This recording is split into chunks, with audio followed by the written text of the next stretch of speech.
जय गुरुदेव नाम किसका, जय गुरुदेव नाम किसका, जय गुरुदेव नाम किसका।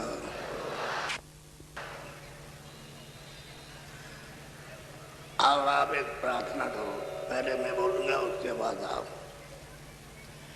सत्य गुरु सत्य नाम तुम्हें बोला कौन पर नाम।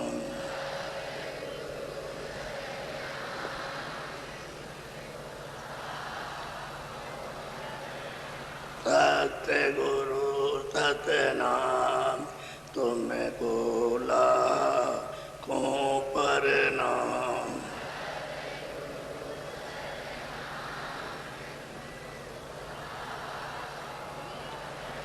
कोटिन सूरज चांद सितारे,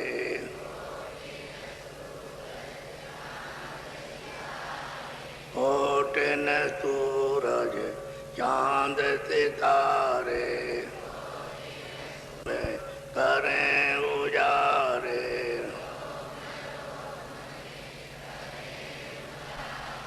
रोम रोम में करें उजारे।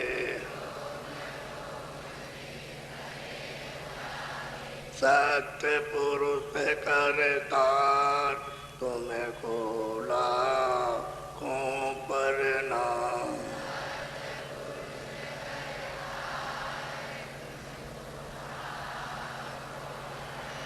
अरबों सूरज चांद सितारे, सितारे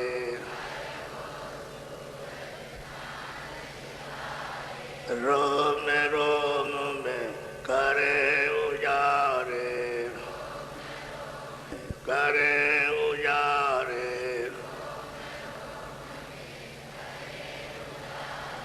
अलख पुरुष करतार तुम्हें खोला कौन पर नाम।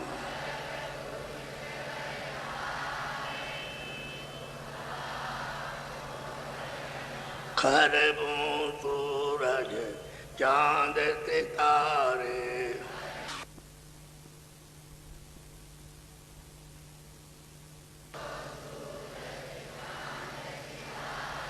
खरबों सूरज चांद सितारे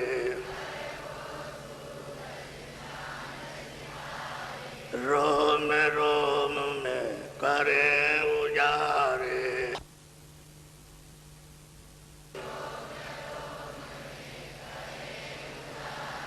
रोम रोम में करे उजारे।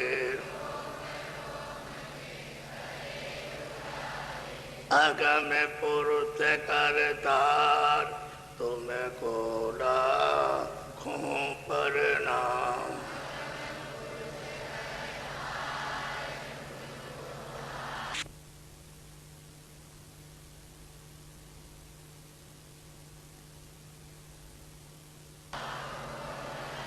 नील नील शशि बान उतारे,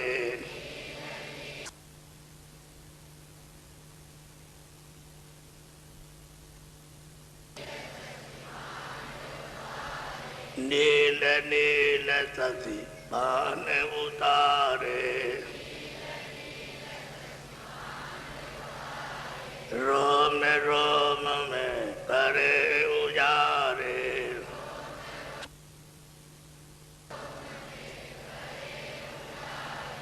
रोम रोम में करे उजारे। अनामी पुरुष करतार तुम्हें खोला कौन पर नाम।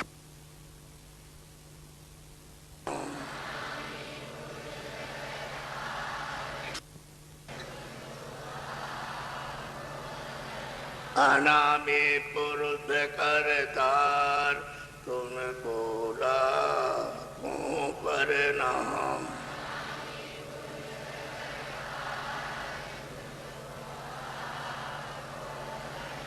सतगुरु सतनाम तुमको लाखों प्रणाम।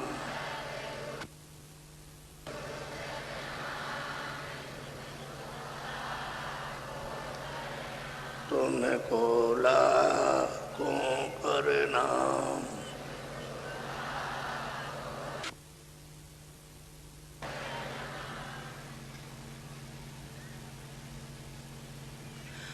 बच्चे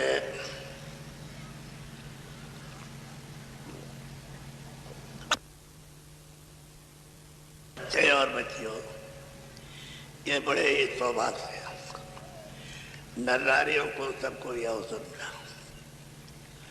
आज आप सच्चे मालिक की उस प्रभु की चर्चा आज सुन रहे हैं। बहुत मुद्दा तो समय गुजर गया कि आपको पता नहीं। तो वो ऐसा मालिक जिसके एक एक रोम में कितने सूरज चांद प्रकाश करते हों, तो उस रोमों की कोई क्या व्याख्या, क्या वर्णन करेगा। अरे ये तो आपका सूरज एक एक है, ये तो कुछ नहीं है। ऐसे देश के, निर्मल देश के, उज्जवल देश के, अमृत के सागर देश के, ज्ञान और शक्ति के अथाह भंडार सागर में रहते थे, और वहां से यहाँ परदेश में आए हो। ये पराया देश है, अपना देश नहीं है। क्योंकि अपना भरपूर सुख का सागर, अमृत का सागर, ज्ञान और शक्ति का सागर, वहाँ किसी चीज की कोई कमी नहीं। और मालिक का दीदार और दर्शन। सब जीवात्माएं इतने लंबे चौड़े सागर में, लेकिन उनके कोई एक आंख है, अनेकों आंख। जब मालिक के अनेकों आंख है तो वहाँ जो जीवात्माएं जो उनमें रहती हैं, सुनते हैं, वो अनेकों आंख वाली। कितनी तो अरब खरब, यानी ऐसी लंबी चौड़ी आंख की अरब खरब दूर का वहीं से बैठ के दिखाई देता है। ऐसे देश के आपकी आंख इतनी लंबी चौड़ी थी, लेकिन जब आप ऊपर से नीचे उतारे तो आपकी शक्ति को कमजोर किया, आपके प्रकाश को कमजोर किया, आपके ज्ञान को कम किया, आपके आनंद को कम किया। ऐसे धीरे धीरे उतार करके जब आपको लाया गया यहाँ, तो बिल्कुल कम हो गए। टिमटिमाता हुआ एक छोटा सा, जैसे घर में दिया जलाते हो, ऐसे ही जीवात्माओं का हाल हो गया इन सबका। और दोनों आंखों के पीछे सबको बैठा दिया। जब लाए मनुष्य शरीर में तो सबको बैठाया, और जब बैठा दिया तो कोई आपके अंतःकरण पर कोई गंदगी, यानी पाप पुण्य की नहीं थी, अच्छे बुरे की नहीं थी, क्योंकि न्याय अन्याय था नहीं, सत असत था नहीं। ये सब कोई घटना नहीं थी, किसी को तकलीफ देने की, पीड़ा देने की कोई बात नहीं थी। सबके सब आए, और उस समय पर आँख निर्मल थी, कान निर्मल थे, नाक निर्मल थी, तो सब के सब वापस से अपने देश के लिए लौट गए। आए गए, मालिक ने कहा तुम कैसे आ गए, हमने भेजा था। कि मालिक वहाँ कोई रोक टोक तो थी नहीं, आपने भेजा था तो हम नाम से उतर के गए, और आपने कहा था नाम मत छोड़ना, तो मैं मतलब यह है कि आपने कहा अगर अपने देश में आ जाओगे, तो वहाँ नाम तो छोड़ा नहीं, और गए तो मैं आपके दर्शन के लिए आ गया। कहे अच्छा बहुत किया, अच्छा किया, आ गए। अब वो आए और जाए, वहाँ आए जाए, तो ये तो देश है, ये काल का देश है। ये अपना देश तो नहीं, अपना देश तो दयाल का देश है, रहमान का। वहाँ दया दया है, दूसरा और कुछ रहम ही रहम है।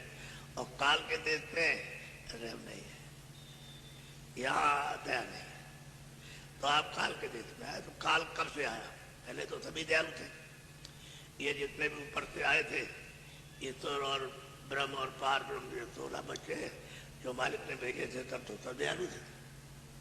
क्योंकि उस समय तो कोई झंझट झगड़ा था नहीं किसी तरह का, सब लोग प्रेम से रहते थे, लाए थे प्रेम से रहते थे। उनका भी दीदार दर्शन और अपने मालिक का भी जाके करते थे, तो कोई बात वैसी थी नहीं।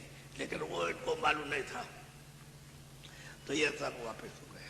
जितने इस मनुष्य शरीर में भेजे सब वापस। वो तो एक घड़ा भर के, ऐसा बड़ा घड़ा भर के एक एक दे दिया, तो उसमें तो अपार जीवात्माएं रुए हैं। अब वो थोड़ा थोड़ा करके लाए मनुष्य शरीर। ऐसे नहीं, एक शरीर ये स्थूल है, आपका जो ये शरीर आपको दिया है मृतलोक में, स्थूल है, जल पृथ्वी अग्नि वायु आकाश का मसाला मिलाकर और तब आपको इसमें बैठाया। इसके ऊपर में ये नहीं है, तो स्वर्ग और वैकुंठ में लिंग शरीर है। तो वहाँ कौन सा मसाला है? 10 इंद्रियां और चतुसंताकरण मन बुद्धि चित्त और अहंकार, तो 10 और 4 14, और रजोगुण और तमोगुण और सतोगुण 3 ये हो गए, और 14 वो 17 तत्वों का लिंग शरीर है। स्वर्ग में वैकुंठ में सब लिंगी शरीर है। तो वहाँ जीवात्मा इससे बारीक पर्दे में बैठी है।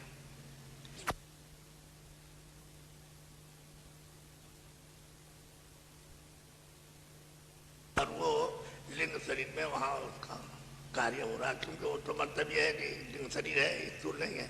तो स्थूल तो यह है जड़, और ऊपर में चेतनता झलकती है, ऐसा मालूम होता है, रोशन है।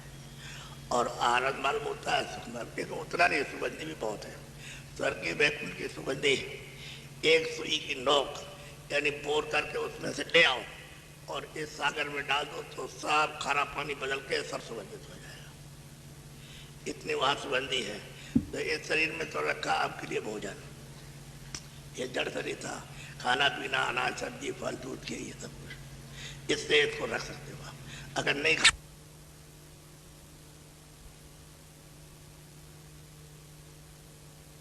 तो सुख साक्ष्य खत्म हो जाएगा, फिर जीवात्मा इसमें से निकल जाएगी। तो इसलिए वो ये चीजें देना। अब वहाँ ऊपर में जो लिंग शरीर, उसमें ये भोजन नहीं है, ना अनाज है, न फल है, न फूल है, न दूध है, न घी है, न पानी है, न ये हवा है, न ये अग्नि है, ये सब कुछ नहीं। वो तो लिंग शरीर है। 10 इंद्रियां हैं, 4 चतुसंताकरण मन बुद्धि चित्त और जोड़, तो उसमें भोजन, उसमें जीवात्मा किससे कैसे टिकेगी? तो सुगंधी लेती है, इतनी सुगंधी है, उसी से पेट भर जाता है उसी। तो यहाँ पर उसने एक योनि रखी है लिंग शरीर की, प्रेत योनि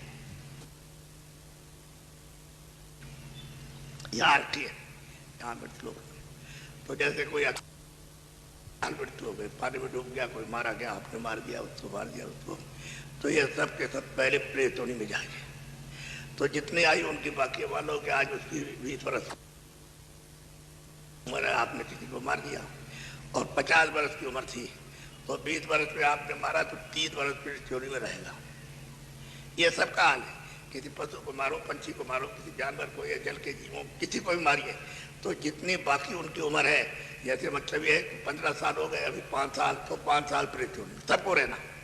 अकाल मृत्यु सबको मृत्यु में रहना, कोई भी हो, लड़का हो, बच्ची हो, राजा हो, रैयत हो, हिंदू हो, मुसलमान हो, कोई भी हो, जब योनि में तो जब ये अकाल मृत्यु हो गया, जहर खा लो, तो सब प्रेत योनि में चले जाएंगे। और एक प्रेत योनि सजा भी होती है, जो आपने कर्म किया तो उसको प्रेत योनि में। तो प्रेत योनि का क्या है कि पेट बहुत बड़ा, और सुई की नोक होती है, उससे भी बहुत छोटा मुख, तो चावल नहीं खा सकता है, मतलब कोई रोटी नहीं खा सकता है, कोई दूध नहीं पी सकता। तो अब रोता और चिल्लाता है, तो कभी इसको लग गया, कभी उसको लग गया, कभी उसको लग गया, कभी उसको लग गया, प्रेत। तो उसमें ऐसा भी होता है, जब सजा मिलती है तो 200 वर्ष रहना, किसी को 100 वर्ष का कर दिया, किसी को 5 वर्ष का प्रेत रहो, किसी को 1000 वर्ष का कर दिया प्रेत योनि में। तो कर्मानुसार। अब वो लिंग शरीर वो अलग है, स्वर्ग और वैकुंठ का उसमें। तो उसमें मतलब बहुत सुंदरता है, बहुत खुशबू है, बहुत चमकदार है। और ये मुकुट वगैरह बहुत ही अच्छा, तुम ऐसे मुकुट देखने को कहीं भी निकलते हैं। और जैसे हीरे, तो हीरे क्या चमकते, कुछ नहीं चमकते, वो इतना चमकदार है जो मुकुट वगैरह है। और आंखें इतनी तेज मतलब है, और सुंदर, वो बहुत सुंदर है, अति सुंदर। उस स्वर्ग वैकुंठ में लोग वहाँ रहते हैं, वहाँ लिंग शरीर में। अब वहाँ सुगंधी है, बहुत सुगंधी, बहुत ज़्यादा। वहाँ जितने भी हैं वो सब सुगंधी सब चीज़ें, बड़े बड़े बगीचे, बड़े बड़े बाग, यानी जैसे तुम्हारा सारा संसार वहाँ एक एक बाग है। ऐसे सुंदर सुंदर खुशबूदार फूल कि उसमें जाओ तो तर हो जाओ बिल्कुल एकदम। फिर यह इच्छा नहीं होती है कि हम मतलब नीचे जाएं ऊपर जाएं, वो कुछ नहीं। तो महात्मा होते हैं, कहते हैं भाई यहाँ कुछ नहीं है, भी भूल भुलैया का स्थान बना रखा है, आगे चलो। तो आगे क्या है, जब ऊपर गए तो तो वहां सूक्ष्म शरीर है।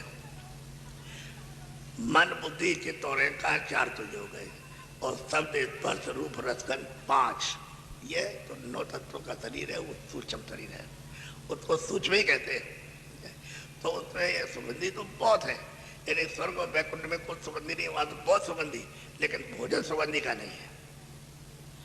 अगर सुगंधी वहां मिलेगी तो आप उसमें रह नहीं सकते। भोजन वहां है प्रकाश का, नूर का, नूर प्रकाश का। प्रकाश मिलेगा तो वहां जीवित रहेंगे, प्रकाश नहीं मिलेगा तो नहीं रहेगा। अलग अलग शरीरों में अलग अलग भोजन है, ये तो शरीर में अलग है, दिन शरीर में अलग है। अब जब ऊपर जाओगे ब्रह्म के स्थान पर तो वहां 5 तत्वों का शरीर है, सब स्पर्श रूप रस, बस ये। तो अब जब ऊपर जाओगे तो वहां भोजन ये नहीं है ना, आपका ये भोजन है ये जो खाते पीते हो फल फूल अनाज, और ना वो सुगंधी का भोजन और ना वो प्रकाश का। तो वहां भोजन कैसे हो, जीवात्मा में रहेंगे कारण शरीर में, तो वहां प्रकाश शब्द का भोजन है। शब्द पूरे के पूरे मंडल में घराघूर शब्द है, आवाज साउंड है, उसका भोजन उसका आहार करती है।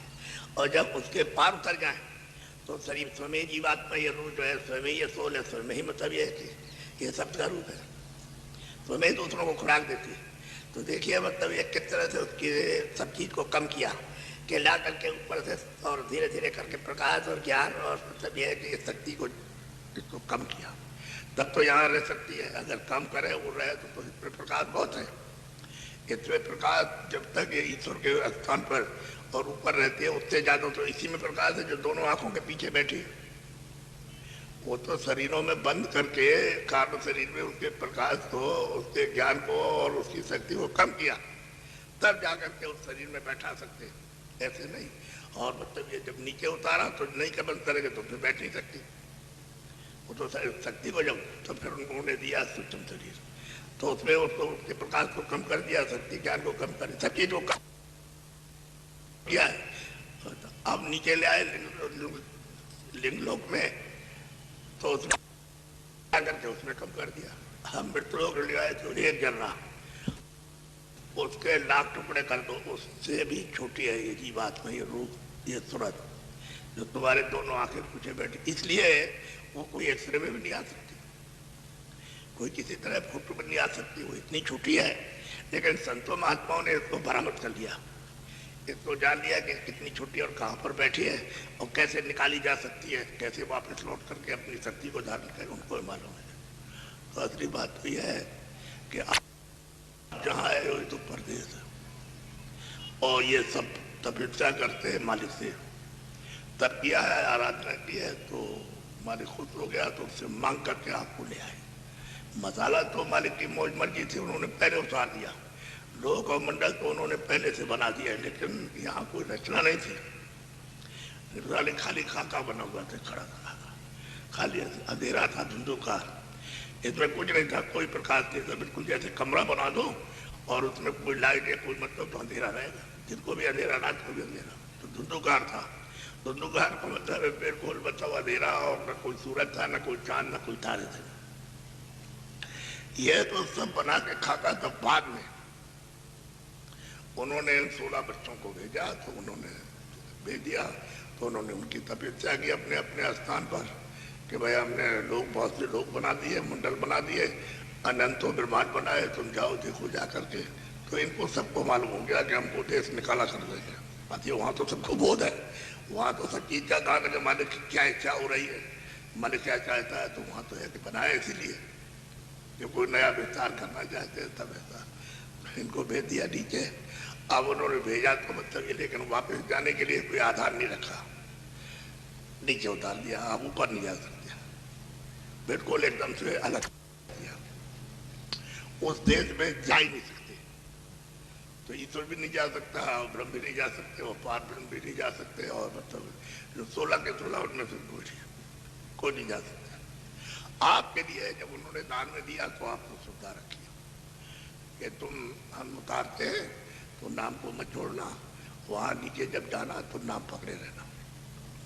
नाम नहीं छोड़ोगे तो हमारे पास वापस आ जाओगे अपने देश में। नाम छोड़ दिया तो हमने दान में दे दिया है, हमने खैरात में दिया, उसकी सेवा के एवज में तो दे दिया है, तुम जाओ।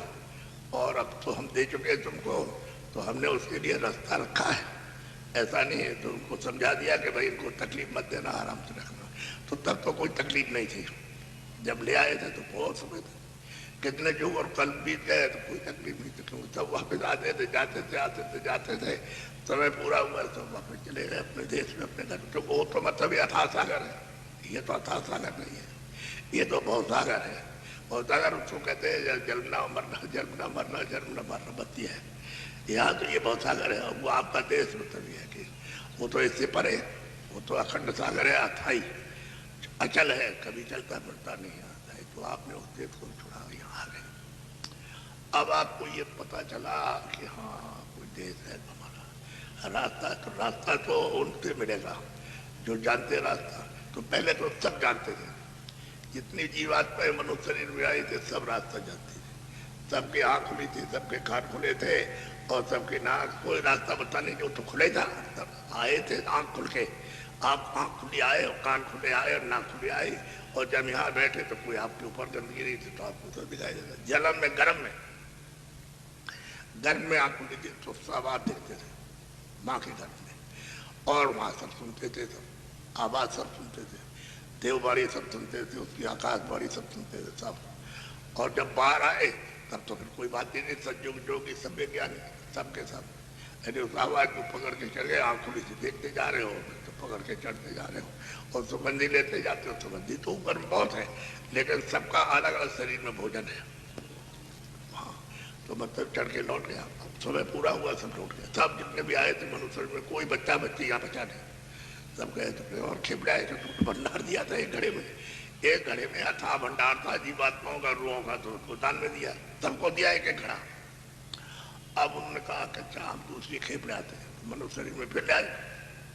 उसी तरह से घड़ा बनाया जैसा उन्होंने बनाया कल, तो ले आए। तो ये मतलब ये है कि फिर यहाँ तो तब भी उनकी आँख खुली थी, कान खुले थे, नाक खुले थे, रास्ता तो गर्मी में दिखाई देता था और सुनाई देता था। जैसे बाहर आए तो सज्जुग जोगी सब विज्ञानी साहब के साथ। उस समय तो किसी की गुरु की जरूरत नहीं थी, उस समय तो आप मतलब ये स्वयं ही सबके सब गुरु थे, और सबके सब वहीं जाते थे। एक ही गुरु वो था, वो जो मालिक है वो सबका गुरु था, वो बैठा था। उसी को अनामी कहते हैं, सभी उसी को अपार कहते हैं। अनाम कहते हैं जिसका कोई नाम ना हो, अपार कहते हैं जिसका कोई धाम ना हो। और धाम भी है लेकिन आप कह नहीं सकते हो, रूप भी है तो आप कह नहीं सकते हो, इसलिए वो अनाम। पहले भी था भी अनाम। और संतो महात्मा जो आए, फकीर आए, उन्होंने भी कहा वो अनाम है। अब उसका किसी नाम से भी आप जो भी प्यार करो, नाम से कबूल कर लो कि हम इसी नाम से काम करेंगे, तो आपके पास पहुंचाने का किसी नाम से भी काम कर दे ना क्या। तो इसलिए आपको अब भनक पड़ी है कि हमारा देश कहीं और है, यहाँ फंस गए आकर के।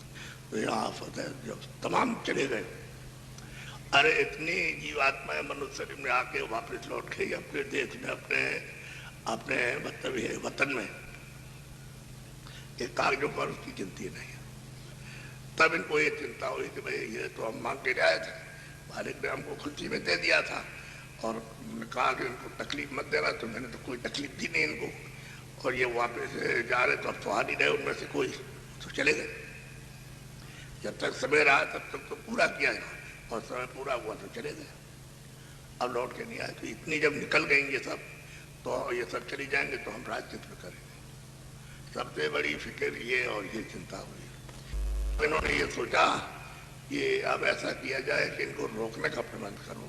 तब वो रोकने का प्रबंध करेंगे, ऐसे कुछ नहीं कर सकते। रोकने का भी प्रबंध करेंगे तो उन्होंने सबसे पहले विधान बनाया मृतलोक का, कि भाई हमारा मृतलोक का विधान है और इसके अनुकूल आप सब काम करना। तो मैं इसका अपने विधान के अनुकूल काम करोगे तो मैं उसका फल दूंगा। यहाँ का वहाँ का नहीं, क्योंकि वो तो वहाँ का रास्ता ही बंद करना चाहते ताकि कोई ना जाए, तभी तो राज होगा। नहीं तो अगर चले जाएंगे तो राज किस पर करेंगे, क्योंकि ये तो जीवात्मा बाकी तो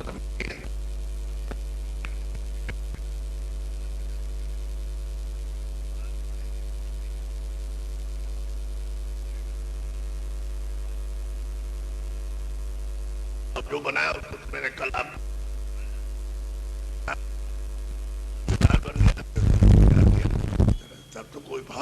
अच्छा बुरा, कोई गंदगी, कोई कूड़ा कचरा किसी तरह का यहाँ था नहीं।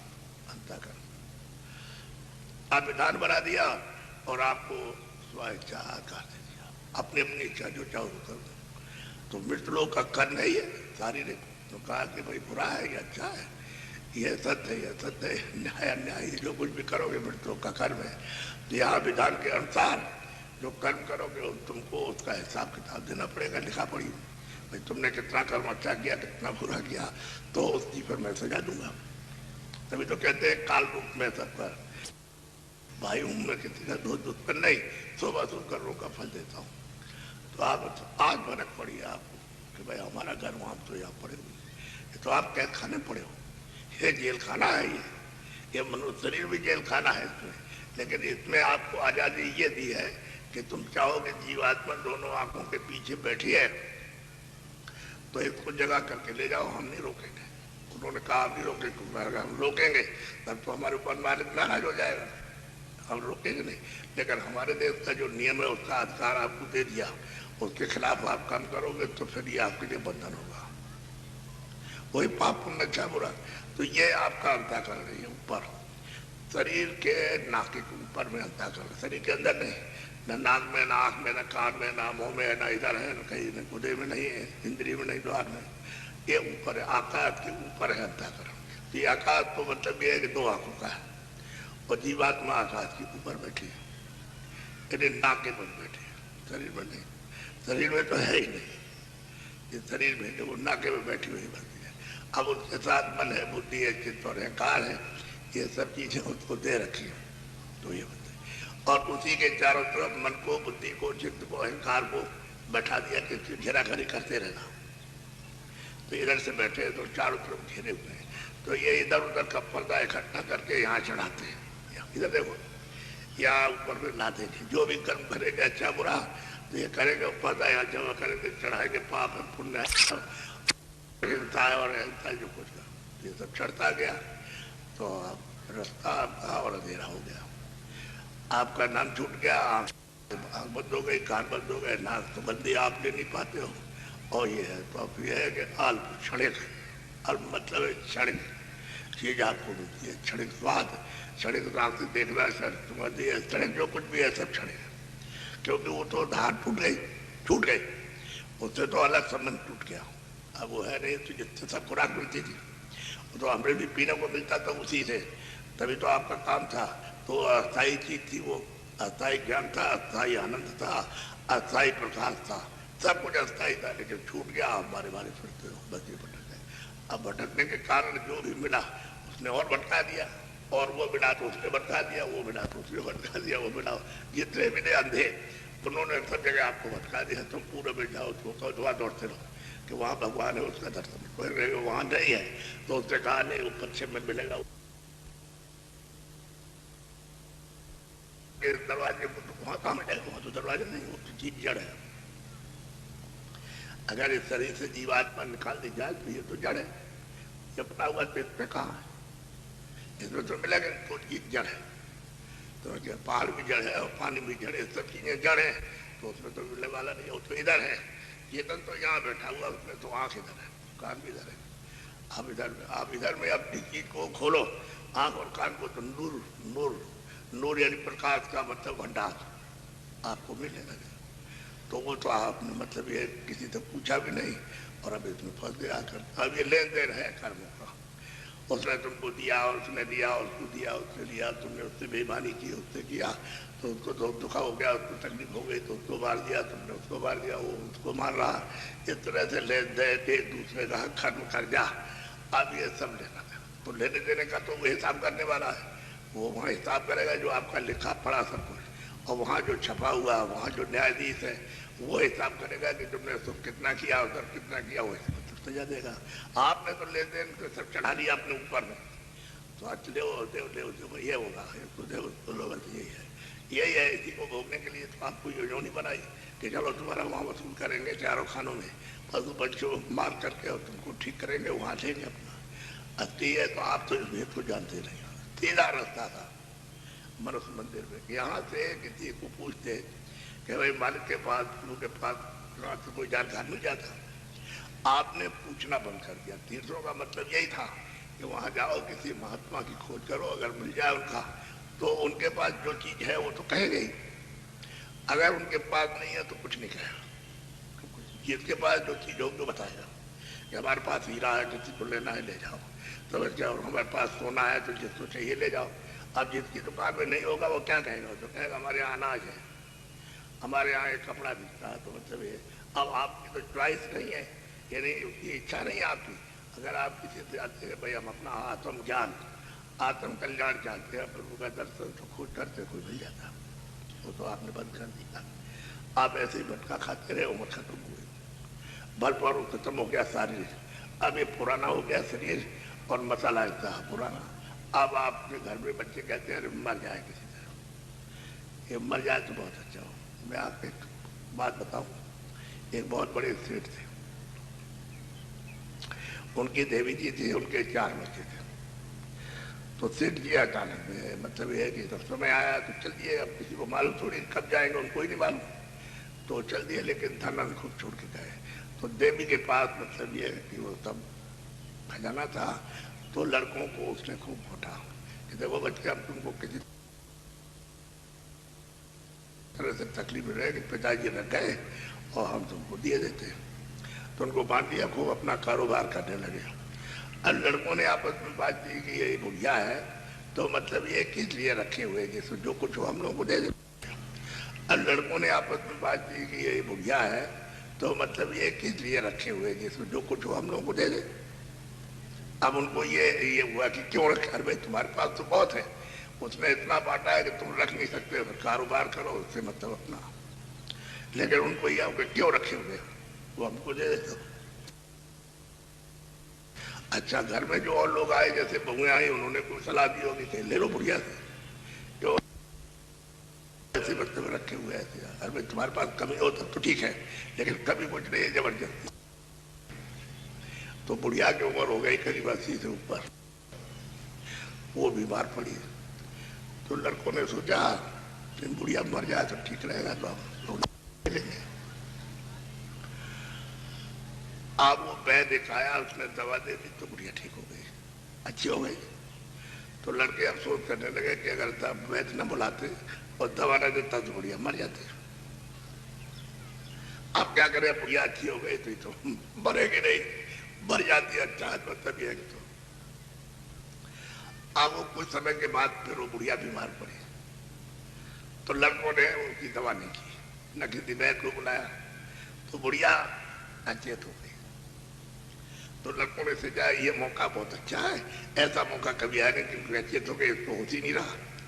तो जल्दी से उसने बांस मंगा करके और बांधी और टिकटी बना करके बुढ़िया को उसमें रखा, कपड़ा उड़ा दिया, बांध दिया, और सब मोहल्ले वालों को बुलाया। तो सब जानते थे अरे भाई सेठ बहुत अच्छा है, दूसरों की मदद करता था, और उसकी घरवाली है तो वो भी मदद करती रहती थी, धन की कोई कमी नहीं थी। तो सब लोग आ गए, मोहल्ले के, गांव के, सबके सब बड़ा हजूम हुआ।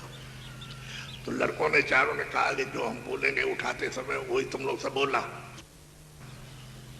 तो जैसे उठा करके तो उन्होंने कहा राम नाम सत्य है, सत्य बोलो मुक्त है। तो सब लोग बोले कि राम नाम सत्य है और सत्य बोलो। तो बुढ़िया बोली उठाते समय, अरे भाई मैं तो जिंदा हूं, तुम कहाँ लिए जा रहे हो? मैं तो जिंदा हूं, तुम कहाँ लिए जा रहे हो? राम नाम सत्य है और सत्य बोलो मुक्त है। जो बुढ़िया कहे तो सत्य है और राम नाम सत्य है और सत्य बोलो मुक्त है। अब उन्होंने ये शुरू कर दिया, यानी कोई सुने ना पाए, वो सब लोग बोलते रहे, ये बोलते रहे जो बुढ़िया कहे तो सत्य है और राम नाम सत्य है और सत्य बोलो तो मुक्त है। और ये कहते हुए सीधे ले गए, वहां ले गए जहाँ शमशान भूमि थी, पहले से लकड़ियां तैयार करा दी, बुढ़िया को जिंदा उस पर रखा और आग लगा दी। बुढ़िया कहती रह गई, अरे बच्चों ये क्या कर रहे हैं, मैं तो अभी जिंदा हूँ। कहने लगे बुढ़िया है तो कहती है मैं जिंदा हूँ, बिल्कुल सही बात है, लेकिन अब तो राम नाम सत्य और सत्य बोलो मुक्त है। बुढ़िया को दिया, यहाँ तो ये हालत है, ये है। अब तो पहले तो कुछ अच्छा भी समय था जब ऐसा हुआ था, अब तो बिल्कुल ही नहीं है। अब तो समय उस तरह का अच्छा और विचार विवेक है ही नहीं। तो बताइए क्या गुजर रही है सबके ऊपर, तो इसमें लग गए आप। सारा जितना भी धंधा, जितना भी आपकी शक्ति, जो कुछ भी है सब इसमें कूड़े में लगाए थे। आप अपने लिए तो कुछ लगाते नहीं, इसमें लगाए थे तो इसमें मिलेगा आपको क्या?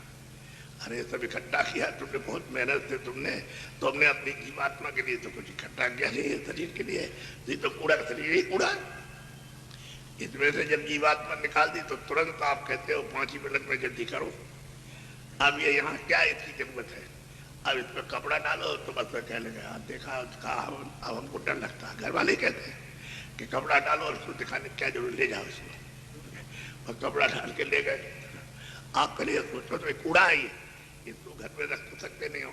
ये तो अगर 48 घंटे तो क्या बदबू करेगा, इतना मोहल्ले का कोई आदमी मतलब गाँव का नहीं रह सकता।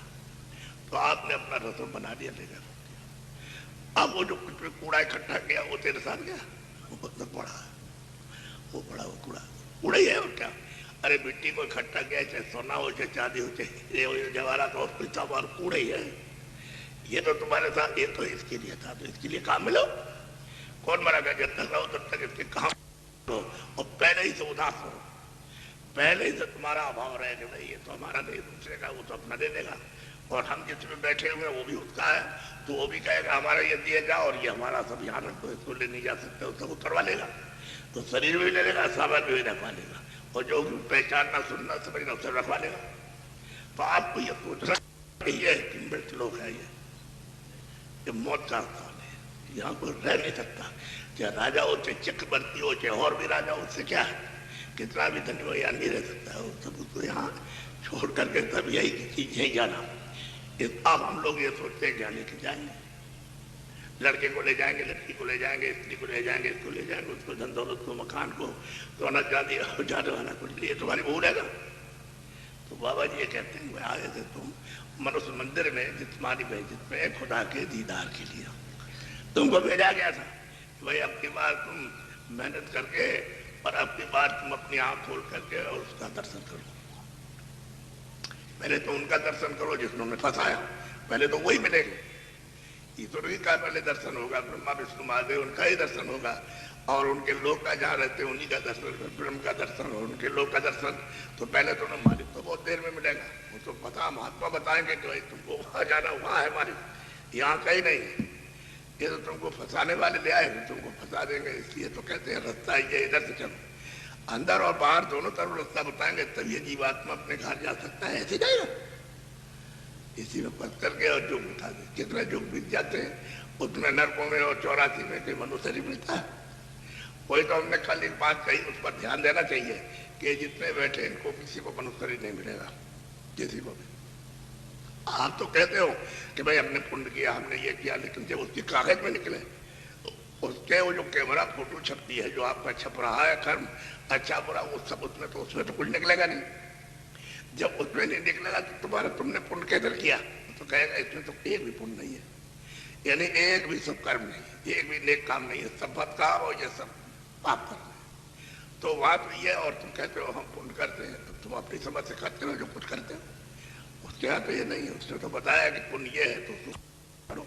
उसने क्या कहा कि सब जीवों पर रहम करो, सब लोगों पर रहम करो, यानी सब जीवों पर दया करो, रहम करो, और किसी भी जीव को, किसी भी रूह को सताओ मत, चाहे वो आदमी का हो, चाहे मतलब स्त्री हो, चाहे बच्चों हो, चाहे पशु हो, चाहे पंछी हो, किसी को नहीं, क्योंकि रूह तो यही है, इसी से निकाल के तो उसमें बन की गई कर्मानुसार। तो पशु बन गया, पंछी बन गया, जल का जीव हो, थल का जीव हो, ये लिखने वाला हो, ये ऐसा ये तो बन गया। जीवात्मा तो यही है, और वही इसमें जो बुद्धि है, चित्त है, मन है, वो यही, प्राण भी यही है। तो आप ये बात तो समझना, तो कहते हैं जीवों पर दया करो और रूह पर रहम करो, ये साफ साफ कहा है। और सबने कहा, जो भी पैगंबर यहाँ आए, जो कुछ भी बहुत सारी शक्तियां आई, उन्होंने सबने कहा, लेकिन आपने उस पर ध्यान नहीं दिया, सबने अपना अपना कहा। अब ये तो समझने की बात है, अवतारी शक्तियां तो आती हैं। अब कोई आई स्वर्ग से, कोई आई वैकुंठ से, कोई आई ईश्वर के लोग से, तुम वही तो बताएंगे। तो उन्होंने अपना छुपा के रखा, आप भी बताया, क्योंकि उनको आदेश था कि ये बताना नहीं। वो तो संत जब आए कल युग में 700 वर्ष हुए तब से, तो उन्होंने ये रास्ता पूरा, पहले तो ये बंद था, ये तो कोई जानता ही नहीं था। जो संतों ने आज वर्णन किया, जो रास्ता खोल करके उनको पहुंचाए, तो किसी को नहीं मालूम, तो पुरानी किताबों में है ही नहीं कुछ। तो इसलिए तो पुरानी किताबों को घसीटते रहते हो, उसमें कुछ नहीं। वो कहते ये भी है, और ये भी, उसको भी बताते हैं कि ये भी रास्ते मिलेगा, और ये भी मिलेगा, और ये भी मिलेगा, और इसकी परे चलो। अरे आपका देश है, आपका घर मिलेगा, आपका वो जो है सबका स्वामी वो मिलेगा, यहाँ नहीं मिलेगा। तो ये थोड़ी कहते हैं कि उन्होंने खराब कह दिया, कहते हैं स्वर्ग भी है, ब्रह्मा भी है, विष्णु भी है, शिव भी है, आद्या महाशक्ति भी है, लेकिन चलो ये सब ऊपर मिलेंगे, तुम्हारी जब आंख तीसरी खुलेगी तब मिलेंगे। तो आप किताबों को देखते हो, किताबें तो जिन्होंने देखा उन्होंने लिखा, आप थोड़ी देखते हो। आप अगर देखते होते तो समझ ही जाते। तो किताबें तुम देखते हो, उसमें तो जो कुछ लिखा है वो समझे नहीं और कुछ कहने लगे, उसी से तुम भड़क गए, यानी भरम गए और शंका में पड़ गए, बस इसमें लगे। अब मिले जुलने वाला तुमने कितना मालूम कितने भगवान बना दिए, कितने लोगों ने खुदा बनाए, कितने ईश्वर बनाए, कितने देवी देवता, कोई नहीं काम आया। अरे वही महात्मा मिलेगा, जब महापुरुष मिलेगा, फकीर मिलेगा, तब तो काम। फकीर वो कहते हो काफिर है, जो हमारे से मिला हुआ, जो सबके पास आता जाता है एक रास्ते से, और जो प्रभु को जो आता जाता पाया उसको तो कहते हो नास्तिक, और उसको कहते हो कि मतलब ये है कि ये काफिर है। तो कैसे आपको बता देगा? यदि आप तो उसके लिए ये है कि आप वहाँ जल्लादी का काम करते हो फकीर और महात्मा के साथ, और कहते हो कि ये है, अब वो नास्तिक है, वो काफिर है, तो कैसे उसको दे देगा आपको? वो चुप हो जाए, वो किसी से कुछ कहता थोड़ी, फिर चुप हो जाता। एक राजा है, तो उन्होंने कहा हमारे राज्य में कोई दंगा नहीं रहता। तो अधिकारियों ने और लोगों ने कहा कि ऐसा इंकार मत कीजिए कि हमारे राज्य में कोई दंगा नहीं रहता है, क्या हम देखेंगे? और मतलब ये हमारे राज्य में कोई नहीं। अच्छा हम जा रहे हैं रात में, हम सब देखने के लिए तो भेद बदल के निकला। तो किसी ने कहा नहीं आज तो जाइए कपड़ा पहन के, तो कह लगा अच्छा। तो अपने राष्ट्रीय भेष में निकला घोड़े पर। तो रास्ते में जा रहा था एक साधु, लगोटी लगाया था और कुछ नहीं कहा। तो तुम कौन हो? कहले हम तो भेषधारी हो। भेषधारी कह लगे तुम कपड़ा क्यों नहीं पहने हो? कि भाई हमारा ये भेष है तो हम तो ऐसे ही रहेंगे। क्या हमारे राज्य में तुम ऐसे रहोगे? तुम टैक्स देते हो? कह लगा हम तो बहुत टैक्स देते हैं, इतना राजा को कोई टैक्स नहीं दे सकता। तो कहले क्या देते हो? कि सारी जनता को समभाव में रखते हैं, समान भाव में रखते हैं, यानी जनता के प्रति कोई उदंडता नहीं, अब शब्दों का प्रयास में समान भाव में रखते हैं। हम सबसे बड़ा राजा को टैक्स देते हैं। तो तुम अपना काम कैसे? हम रसान बनाते हैं।